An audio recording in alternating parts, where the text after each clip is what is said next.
Cette femme âgée de 25 ans est actuellement entendue dans le cadre de l'enquête sur l'assassinat de 2 policiers en juin 2016 à Magnanville, Yvelines. Une clé USB, contenant un fichier avec plus de 1000 noms de fonctionnaires de police a été retrouvée en octobre 2017 lors d'une perquisition chez une jeune femme fichée S. Elle est actuellement entendue dans l'enquête sur l'assassinat de 2 policiers en juin 2016 à Magnanville, Yvelines, a indiqué à France Info une source proche du dossier, mardi 10 avril, confirmant une information du Point. Ce document provient d'un listing administratif des personnels transmis au syndicat de police.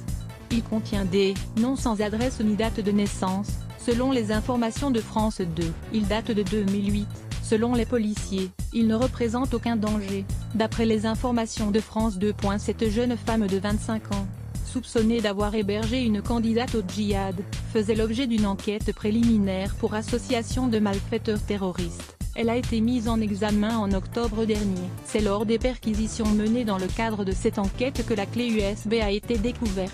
Les noms de Jean-Baptiste Salvin et de Jessica Schneider, les 2 policiers assassinés à Magnanville, n'apparaissent pas sur cette clé USB, a précisé cette source à France Info. En revanche, toujours selon cette source, il existe des éléments de contact entre le frère de la jeune femme et le tueur, Larossi Abala. Depuis lundi, 6 personnes sont en garde à vue dans l'enquête sur l'assassinat de policiers, dont cette jeune femme radicalisée et son frère.